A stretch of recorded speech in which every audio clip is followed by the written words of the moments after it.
وەرزی کشتیاری دەستی پێکردو جوتیاران خەریکی چاندنی چێلگەکانیانن. تەمەشاکە نەگۆ شارەکە و لێرێ من لە منە شارەکە بوارگە لەی تەنگا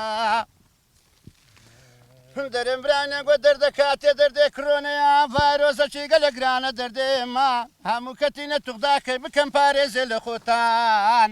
ئەم وەرزە سەرەتای چاندنی بەرووبوومی هاوینەیە. مامیاسین ماوەی 40 ساڵە کاری کشتیاری دەکات و هەموو تەمەنی لە ناو چێلگە بەسەر بردووە. تەنها داوای ئەوەیە حکوومەت کاراسانی بۆ کاری جوتیاران بکات و قەدەغەی هاتوچۆش تا ڕادەیەک ڕێگرە لە بەردەم کارەکانیان. وڵای گرفتی بەس ئەوە هاتووی ناخۆش بوو.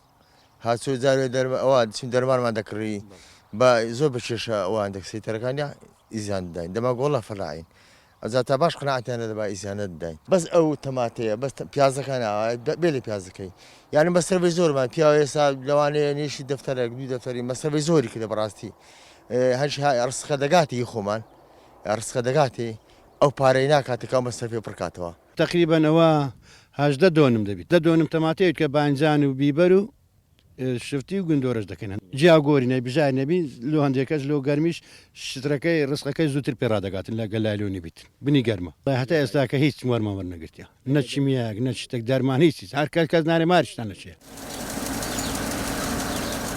جوتیاران بۆ دابینکردنی پێداویستیە کشتتوکاڵیەکانیان و ئامێری پڕژێنەری ئاو ڕوو لە کارگەی کاکەمەم دەکەن ئەویش وەک هاوکاری و پاڵپشتێک بۆ جوتیاران سەرجەم ئەو پێداویستیانە بە قەرز بە جوتیاران دەدات تا ساختکردنەوەی بەرهەمەکانیان. ئەشیامە هەمووی ئەشیای مڕەشەیە بارانیە لۆ گەنم و زۆر لۆ تەماتە و باینزانی لۆ شفتی گندۆرە لۆ هەمووی بەکاردێتن ئەمە ئەو شتانە دەفرۆشین فەلاحی پێویستی بە سبی ئەوەی دەدەنی لە بە کۆرۆنای بڕە خراتر بوو لەبەرەوەی میعادی داسانێ بوو مەمنوع کرا لەبە مەمنوعەکەی خەرەکدەی تانی هاتووی بکڕی بکاو بکڕیتن لەکن جملەسیەکان دەینن و بە مفرەت دەفرۆشینەوە.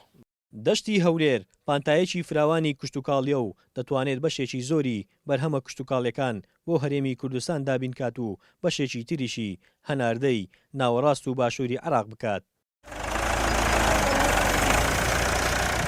سەرەڕای قەدەغەی هاتوچۆ و بڵاوبوونەوەی ڤایرۆسی کۆڕۆنا جوتیاران سەرقاڵی چاندنی بەرووبوومە کشتتوکاڵیەکان و هەوڵ و کۆشەکانیشیان لە پێناو دابینکردنی ئاسایشی خۆراکە بۆ هەرێمی کوردستان.